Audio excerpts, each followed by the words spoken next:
Good morning, fellas, and welcome back to my prize garage. My name is Matt, and a while back I made a video about the history of Match Game, so today I thought I'd dive into another one of my favorite game shows. Press Your Luck has been on in my house for as long as I can remember, and it's had several different incarnations over the years, so let's give them all a look, shall we? Press Your Luck premiered on CBS in 1983, but the story of this show starts a few years earlier. In 1977, Bill Carruthers and Jan McCormick created Second Chance on ABC. The show premiered on March 7th, and it was hosted by Jim Peck. And if you give it a watch, it becomes pretty clear how this evolved into the Press Your Luck we know and love today. 3 contestants compete on each episode, and they try to earn the most money by taking spins on the game board. To decide how many spins they get, each round on the board is preceded by some trivia questions. Contestants got 2 chances to answer each question. If you get it right on your first try, you get 3 spins, but if you get it right on your second chance with multiple choices, you get 1 spin. This is one of the weirder ways to do trivia in my opinion. The whole thing feels like some sort of bridge troll puzzle, because after the contestants reveal their first answers, Peck says something like, "At least 2 of you are wrong," or "At least 1 of you is right." Anyway, after 3 questions, they turned around to face the board. In the board rounds, whoever has the fewest spins goes first. If there's a tie, whoever's further to the right gets priority. The board's got 11 cash spaces, 4 hidden prizes,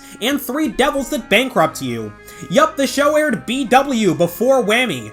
This little fella wouldn't be invented for another 6 years. And yeah, they didn't actually reveal the prizes till you landed on the space on this show. After everyone's taken all of their spins, they rinse and repeat. 3 more questions and another whirl around the board. In the second round, a randomized free spin space is added. If a contestant landed on it, they got an extra spin and $1,000 to $5,000 in cash. At any point, contestants could pass their spins to whoever's in first place. That can work to your advantage since the more spins you take, the more likely you are to hit a devil. Not only do they take your money, but if you hit a devil space 4 times, you're eliminated from the game. So you can force your opponent to take your spins and hope they land on some devils instead. Second Chance aired at noon on weekdays on ABC. The show only lasted 4 months and 95 episodes though, because The Young and the Restless, which aired at the same time, was starting to find its footing on CBS. The soap opera was running laps around the competition as far as ratings went. The same way Second Chance wasn't pulling in viewers on ABC, NBC didn't fare well at noon either, with Name That Tune also having a hard time keeping up. Eventually it was replaced with Shoot for the Stars, which also drowned. The 12 o'clock hour is where game shows went to die. Despite the cancellation, Carruthers refined the format of Second Chance, eventually bringing it back to CBS.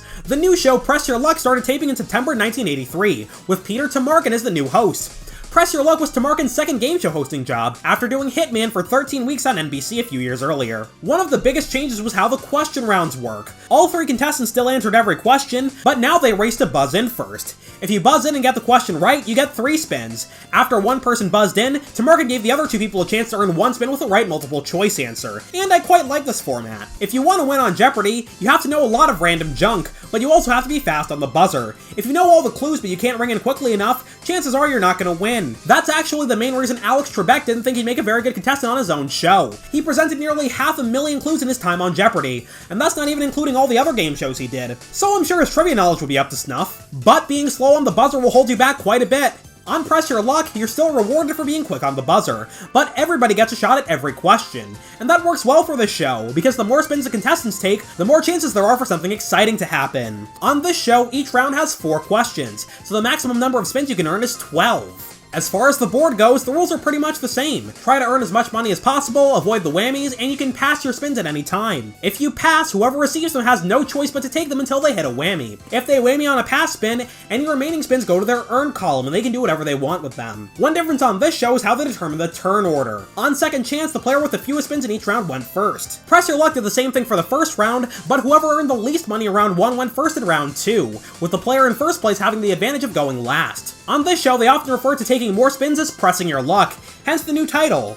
Or was it the other way around? Whatever, not important. Press Your Luck premiered the same month it started taping, and god I wish game shows worked like that nowadays. If you go on most game shows today, it could take months for your episode to air after they tape it. And that can be nerve-wracking for a lot of contestants, because they're under NDA until the episode airs, meaning they can't tell their friends how they did for weeks or even months. On Press Your Luck, the board moves way slower compared to Second Chance, which resulted in some problems. We'll get back to that in a second. The spaces on the board also received a pretty significant upgrade. Now each space cycles between 3 different slides, so the same space could have cash, prizes, and a whammy depending on when you hit it. But not every space was created equal. Only half of them had a whammies hiding inside them, and the rest were safe. So on any given spin, your chance of hitting a whammy is 1 in 6, since you have a 1 in 3 chance of landing on 1 in half of the spaces. The board was an upgrade over Second Chances in a lot of ways, but a downgrade in others, especially towards the beginning of Press Your Luck's run. The changing slides and wider selection of colors made made for a more dynamic show, but the flaws in the board's design became obvious when Michael Larson appeared on the show. I've already made a video about people who studied game shows inside and out to win big, link in the description, and I went in depth about Larson's appearance on Press Your Luck in that video, so I'll keep it brief today. Michael noticed the board didn't have many patterns it cycled through, so he was able to memorize them all to never land on a whammy, and he could time it consistently, since the board doesn't move nearly as fast as Second Chance's board did. Not only was Larson able to avoid the whammy, but he figured out how to theoretically play forever. 2 spaces on the board always give you cash and an extra spin, no matter what slide they're on. Since the patterns are predictable and easy to memorize, he was able to aim for those 2 spaces and keep earning extra spins. In the end, he racked up over $110,000 in cash and prizes, spinning 40 times in a row without hitting a whammy. Oh, this? Yeah, don't worry about that. He whammied on his first spin of the game because he didn't know the exact timing on the buzzer yet. After that, he effectively played a perfect game. His turn took so long they couldn't fit it into one episode, so the first half of his appearance aired on a Friday, and they picked up where they left off on Monday. These episodes weren't rerun for 18 years, despite USA Network picking up the rights to the show. CBS insisted they skip Larson's appearance, cause I mean, they were pretty embarrassed by the whole thing. If you watch a video or read an article about game show cheaters, chances are Larson's name will come up, but studying the show and learning patterns isn't cheating, and that's especially true for this show, because the producers knew somebody would be able to do this. But they didn't fix it before the show premiered, and they paid the price. After Larson's appearance, more patterns were programmed into the board, and it's been pretty much Larson-proof in every other version of the show moving forward. Larson's game was also the last episode of Press Your Luck's first home player sweepstakes. In the month leading up to the sweepstakes, viewers sent postcards into the show, in hopes they could win money or prizes courtesy of the contestants. On each episode, a random spin was chosen to be the home player spin. All 3 contestants had postcards in front of them, and whoever took the home player spin read the name on their card. If they proceeded to hit cash or a prize, whatever they earned would also be sent to the viewer they were spinning for. If the contestant hit a whammy, the viewer would be sent $500. As you can probably imagine, Larson did indeed take the home player spin in his game. He won $1,000 for a fellow named Michael Landry. God, there are too many Michaels in this world. I know that's rich coming from a guy named Matt, but there's too many of us too. Press Your Luck also had returning champions, but CBS had a winnings cap at the time. If you kept winning on a CBS game show, you can continue playing until you reach a total of $25,000, then you would retire undefeated. Since Michael hit the cap 4 times over in one game, he didn't return as a champion, despite his incredible performance. Speaking of the winnings cap, another fellow named Kevin appeared on 2 episodes in August 1984. He won $16,740 on his first episode, and he came back the next day. His opponents Mark and Sonia both whammied out of the game, so Kevin was the last man standing, and he had 8 spins to go. Tamarkin told him he'd be playing against the house, and he could take as many of his spins as he wanted and stop at any time. As long as he didn't whammy out as well, he'd win the game. Kevin decided to keep going until he passed 8360, since that would be enough money to hit the $25,000 threshold, and he would leave the show undefeated. Not gonna lie, can't say I agree with him on this one. If I were in his position, I'd try to stop just short of 25,000. Then I could come back and potentially win even more tomorrow. Yeah, it's cool to say you were undefeated, but you're leaving even more chances to win money on the table. But I was negative 18 years old when this episode aired, so who am I to talk? But Kevin wasn't the first person to play against the house. A few months earlier in May, Patty and Janine both whammied out of the game, leaving David as the only player who was still alive. He won $57.99 before calling it quits with 1 spin to go. Several other people went on to play against the house in the following years, at least 8 people in total. I can't tell you the exact number unfortunately, because a lot of episodes from the last couple months of the show haven't been rerun, so there's no record of what happened on the internet. Who won on September 9th, 1986? Was there a 3-way tie at 10,250? Did Peter Tamarkin fly out of the studio on a jetpack? Heck if I know! In a similar vein, there was one episode where all 3 players finished the game with no money. On Wednesday, February 5th, 1986, Wayne finished his turn with no money and 2 whammies, and Joe didn't have any money either, but he still had 2 spins to go. He had 2 whammies as well, so he decided to pass the spins to Dorothy, since she had a big lead and only 1 whammy. He was playing for a tie intentionally here, since his odds of winning were slim. Dorothy had over $10,000, which would be hard for Joe to make up with just 2 spins to go. You'd want to hit the big buck space at least once for an extra spin,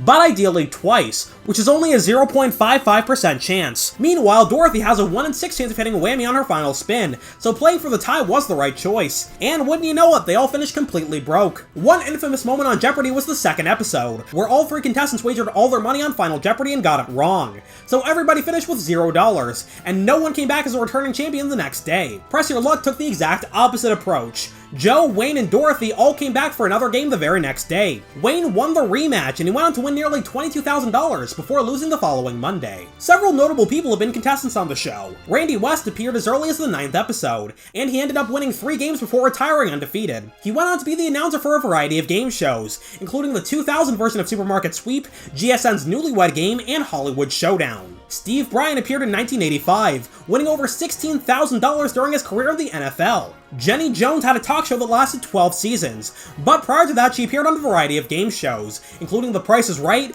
Match Game, and 3 episodes of Press Your Luck. Press Your Luck has always been one of my favorite game shows, and this is one version I grew up watching. It was on during weekends on Game Show Network, so I remember watching the show with my dad. It's just some nice simple fun. A logical way to tape game shows is by filming 5 episodes in a single day. Do Monday's show in the morning, and finish the taping with Friday's episode. And that's a model a lot of game shows use, although some of them modify it slightly. Wheel of Fortune does 6 episodes per day, 5 episodes for a theme week, and 1 generic America's game show at the end. In the 70s and early 80s, Match Game did their 5 daytime episodes, then pivoted to record 1 episode of the nighttime version with the same celebrities. Press Your Luck threw that idea out the window. At first they taped 10 episodes over the weekends, 5 on Saturday and 5 on Sunday. But after some time they started doing 6 episodes per day. On most game shows, new features are usually introduced on a Monday, since that's typically the first episode they filmed that day. Since Press Your Luck did 6 episodes at a time, new spaces could pop up on the board any day of the week. Pick a Corner debuted on a Tuesday, and Ada 1 debuted on a Thursday. We'll get back to Ada 1 later. For most of Press Your Luck's run, it aired at 10:30 a.m. on CBS.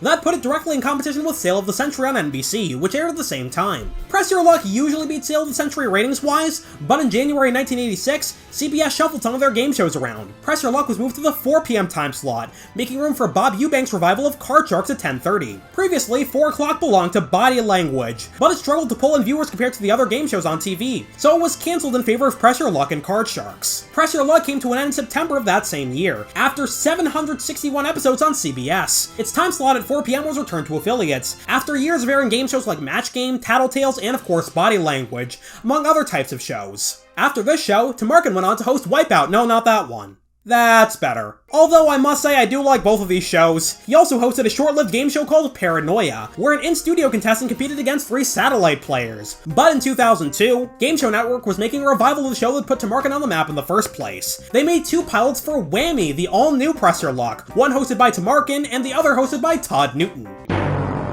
What's up?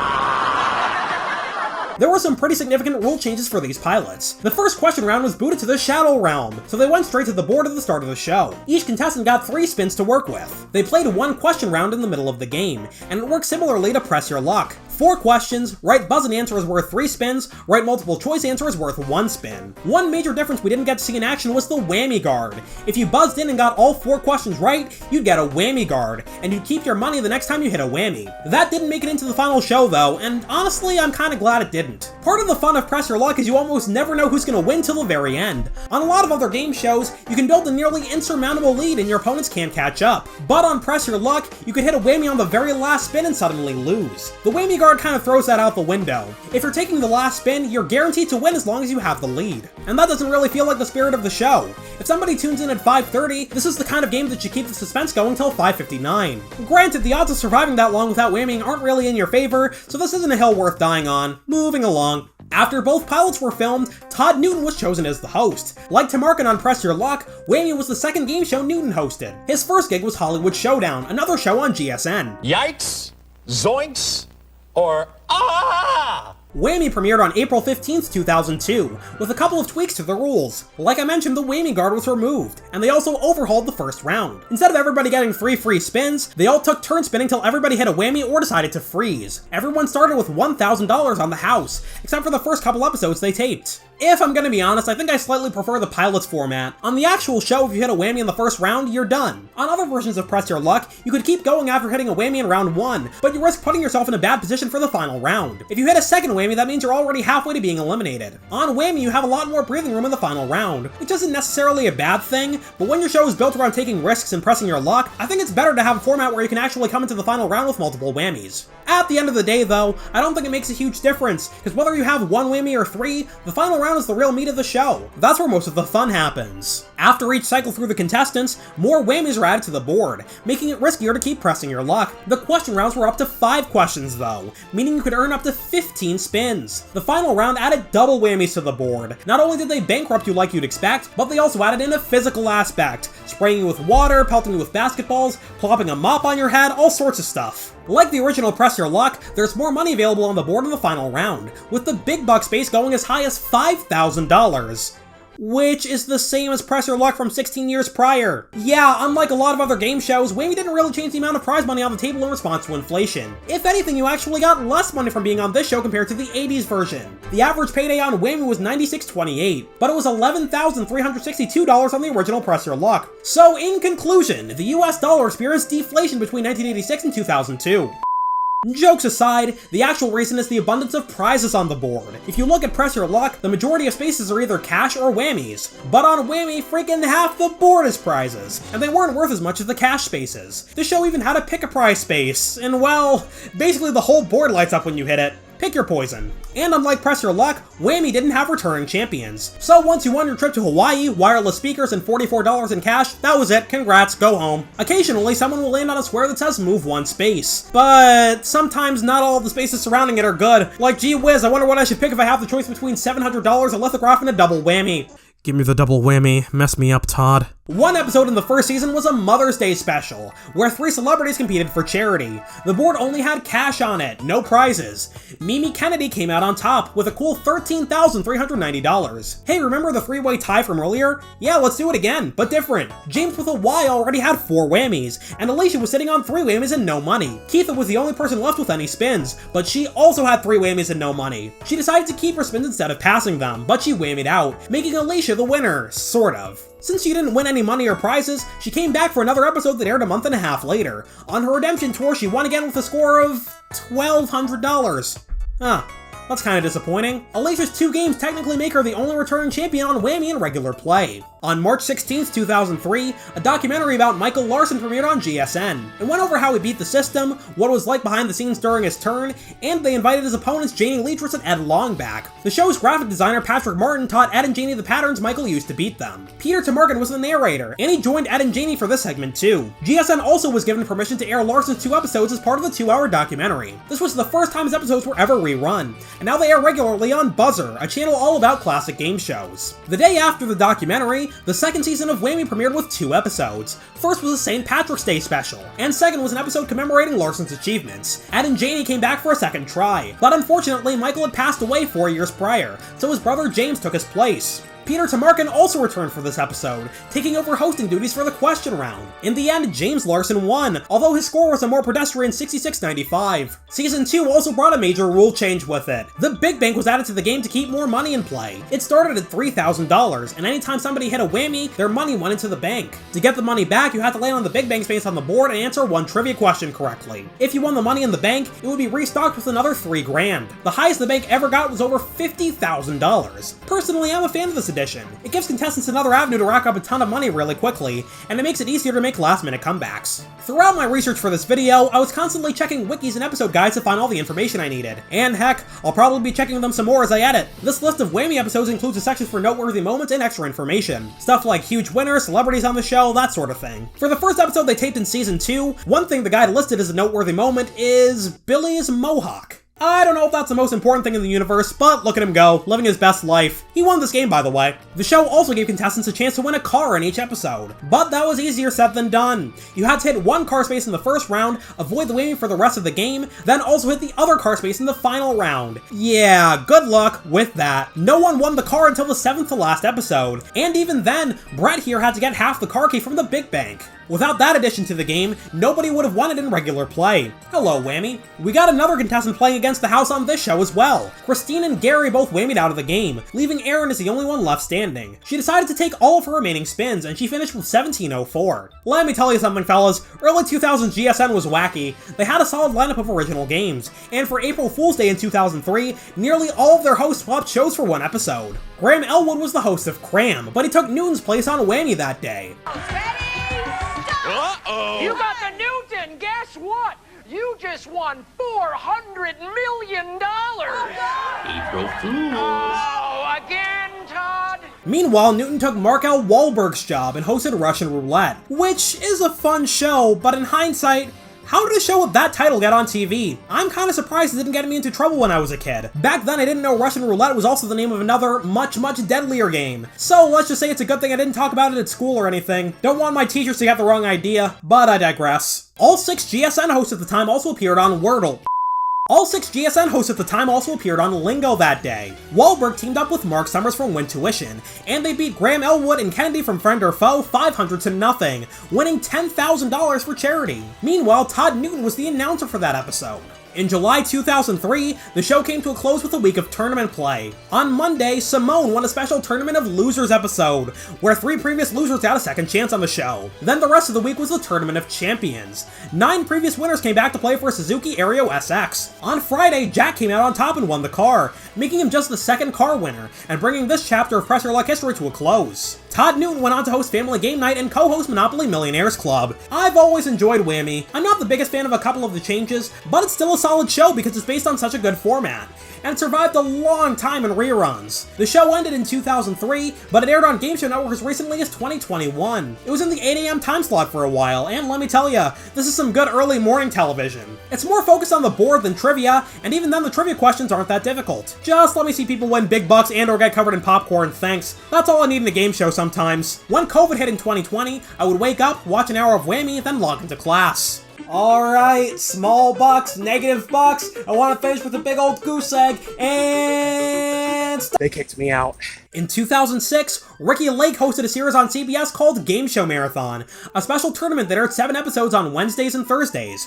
Each episode featured celebrities competing in various game shows, trying to win money for charity. Press Your Luck was the last quarterfinal game, meaning it was the last chance for contestants to make it onto Finalist Row, which is a terrible name considering that's how they qualified for the semifinals, but whatever. Previously, Brandy Roderick won The Price is Right, leaving 5 other stars to play Let's Make a Deal the next day. Lance Bass won that episode, and Paige Davis won Beat the Clock the following week. With 3 players in one spot in the next round left, Kathy Najimy, Leslie Nielsen, and Tim Meadows played Press Your Luck. Todd Newton also appeared throughout the series, going around the country delivering prizes to viewers. Here's the first question. I'm not wearing pants. Oh, he isn't. I'm naked. Thanks, Tim. Moving on. Leslie Nielsen did badly, to say the least. He whammied 3 times in the first round, and that was after Ricky Lake pointed out he really shouldn't be pressing his luck after a second whammy. He got eliminated from the game on his second spin in the final round. That also eliminated him from the series, since he lost all 4 quarterfinal games. Meanwhile, Meadows went on a heck of a run in the final round, making it through all 5 spins whammy-free and racking up nearly $31,000. Game over. I'm going. Nice try. Unfortunately for Meadows, Najimy went on a hot streak of her own, taking the lead with the spins he passed to her. She earned 3 extra spins during that run, and passed 2 of them right back to Meadows. He survived those 2 spins, and earned 2 more that went straight back to Najimy. She ended up being less than $1,000 behind with 1 mandatory spin to go. Let's see if she can pull out a win. Come on, we're gonna do it for the teenage girls. We're gonna do it for the teenage girls.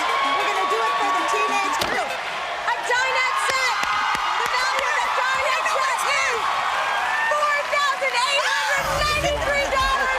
Kathy, you have won. You have won a total of $46,267 for some lucky viewer at home. Hey, nice! Despite being the last player to qualify for the semifinals, Najimy also went on to win the whole tournament, beating Lance Bass in Match Game and Brandy Roderick in Family Feud. Along the way, she won nearly $200,000 for charity and viewers. But that's not the last we see of Press Your Luck. Lately, ABC's revived a ton of classic game shows in primetime. To Tell the Truth, Match Game, Supermarket Sweep, Pyramid, and screw it, we can lump Celebrity Family Feud in that category too. 2 new revivals premiered on June 12, 2019 as well. Card Sharks and Sale of the Century. No, I'm kidding, the second one's Press Your Luck. Although I do think Sale of the Century would also be an awesome game show to bring back in primetime. Anyway, the format was back on ABC for the first time since Second Chance came to an end 42 years prior. Elizabeth Banks was chosen to be the new host for the show, and boy howdy, what a show it is. The main game works pretty much the same as the 80s version, 2 sets of questions and 2 rounds on the board. The Big Bank and double whammies were gone, and the board was back to being a rectangle as opposed to whatever you call this shape, a circle with aspirations. Unlike Whammy though, they did bump up the prize money significantly. Every single space on the board is worth at least $1,000, and the big bucks space in round 2 goes up to $10,000. So you know how I said the other versions of the show gave away about $10,000 per episode? Yeah. And we're not done yet, because this version of Press Your Luck introduced a bonus game. This round takes up the entire second half of the show, bringing it to an hour long. Most other ABC game show revivals last an hour by just playing 2 games with 2 sets of contestants. But Press Your Luck decided to think bigger, and this bonus game is awesome. The winner of the main game gets to play on their own for up to 5 rounds, trying to win as much cash and as many prizes as possible. No trivia, just pure money. And you know how Deal or No Deal had the contestants' family on the show as well, providing commentary and suggestions during their game? Well, Press Your Luck did the same thing. The winner takes 5 spins in the first round, 4 in the second, and 3 in every round after that, but they have the option to call it quits after each round. Your slate is wiped clean for the bonus game, meaning no money or whammies from the main game carry over. That old money is safe, but the 4 whammies in your out rule still applies. The final round is the Big Bucks Bonanza, where all the cash bases are worth at least 10,000 bucks, and all the prizes that haven't been won yet are put back on the board.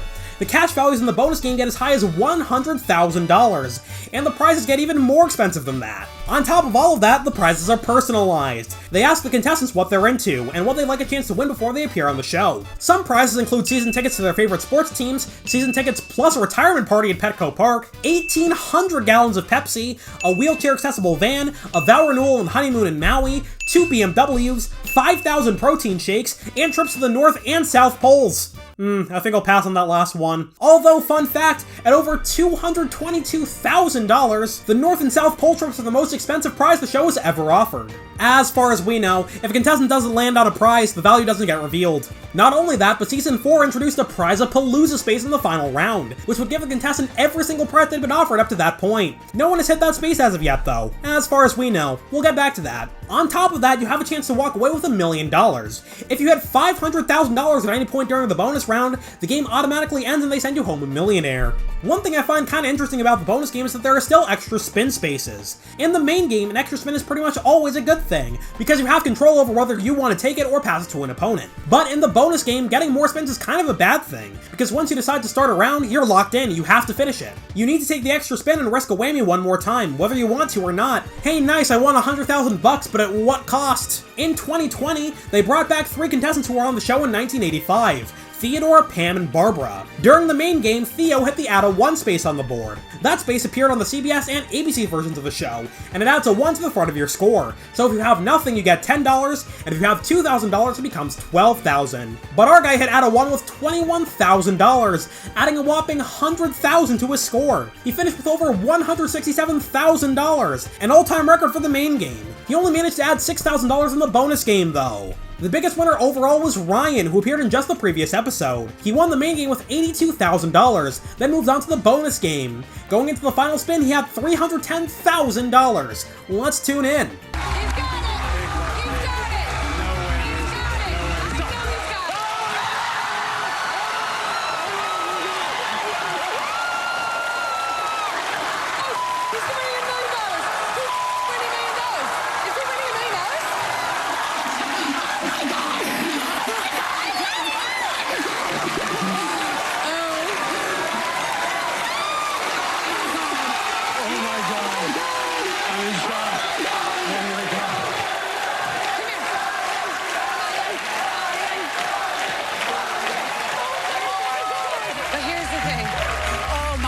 There's another round? No, there's no. If these 2 Teslas are worth $190,000, oh my God! You are winning $1 million right now. No way. Oh my God! Don't say that. Are the cars worth? Oh God! $190,000. Oh my God! Are they? Flip it.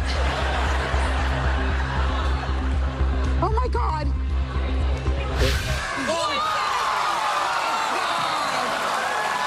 Not quite a millionaire, but the cars brought Ryan's bonus game total to over $483,000. He was under $17,000 away from hitting the all-important $500,000 threshold, because keep in mind, only bonus game earnings count towards the million. He finished the night with a handsome total of $565,682. No one has won $1 million yet. Once again, as far as we know. One episode was supposed to air last September, but it was on the same day Queen Elizabeth died, so ABC preempted that night's game shows to air programming about her. As of writing the script, we've still yet to see that episode. Game shows typically don't send contestants their money and prizes till the episode actually airs, so I choose to believe whoever won that episode has been waiting like 6 months to get their $1 million.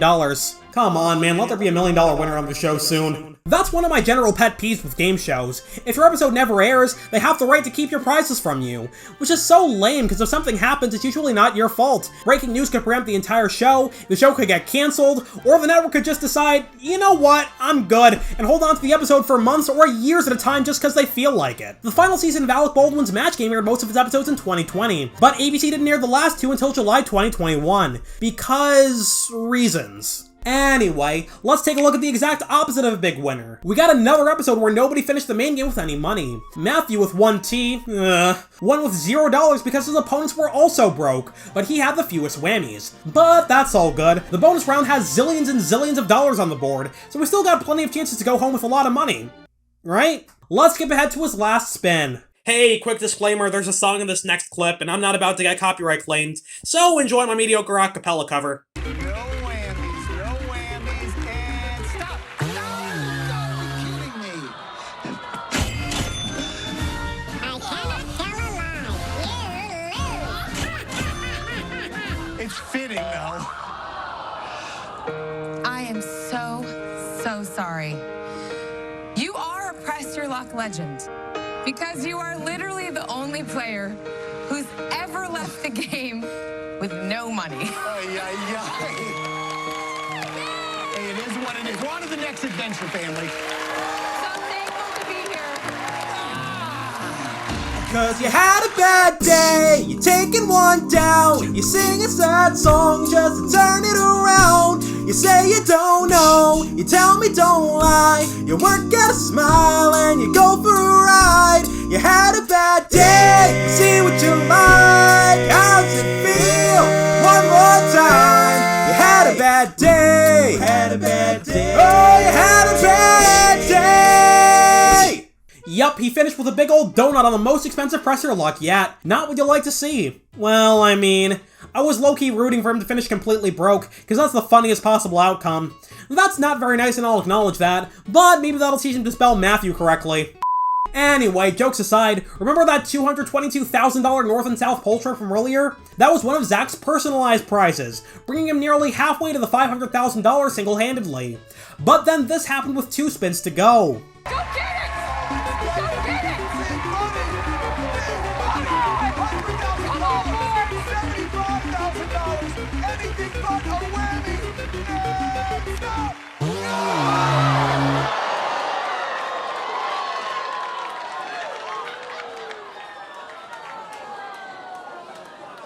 I'm gonna take your money so fast you'll be furious.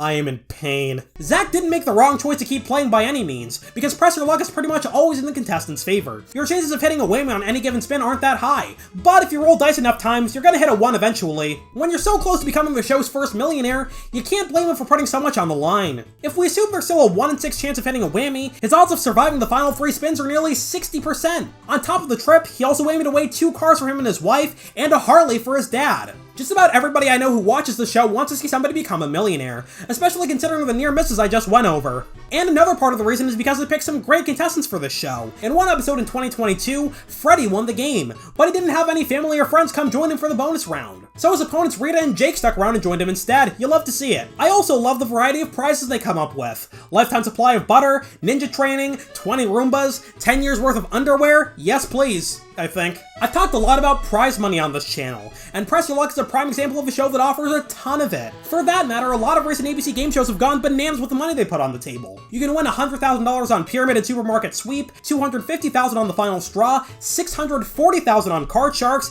and of course $1 million on Press Your Luck, as well as a couple of primetime Jeopardy tournaments. The massive prize money does a lot of favors for all of these shows, but I think Press Your Luck benefits the most. There's something about seeing all these massive numbers on the screen that keeps me glued to my TV. Anytime somebody in my family sees it's on, they're gonna stop and watch for at least a little while. Seeing all this money being thrown around is fun, and the possibility of watching somebody become a millionaire keeps the TV on Channel 7. This is for sure one of the best game shows on TV right now, in my humble onion. Alright, great! Now that we've talked about all the cool stuff, I'm gonna finish this video with a little rant. Last year, GSN brought back a bunch of classic game shows to their schedule for the holiday season, airing a bunch of Christmas episodes. Richard Dawson's Family Feud, To Tell the Truth, Password Plus, Super Password, and Jim Perry's Card Sharks all made appearances, and so did Tamarkin's Press Your Luck.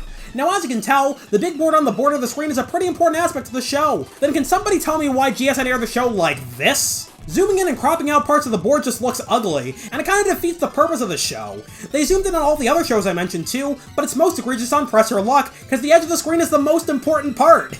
Not to mention, you can't even see the scores. Half of Diane's podium is off the freaking screen, so as far as I'm concerned, she has $7, and you can't see how much money anybody is losing when they whammy either. How hard is it to just have a copy of a Game Show episode and not mess with it? When Press Your Luck airs on Buzzer, you can see the whole screen. I don't think it's too much to ask when I say GSN should be doing the same thing. I'm not one to nitpick things about reruns, like frame rates or interpolation or audio quality or speed up or anything like that, but not zooming in on Press Your freaking Luck is like the easiest thing to do. Anyway, that'll do it for this video. I hope you enjoyed it. Press Your Luck has always been one of my favorite game shows, so this was a fun one to make. I've got a bunch of other videos I'm working on, including one about Price is Right strategy. Subscribe to the channel to see when it drops. I'll see you all next time. Good night, fellas. Sleep well.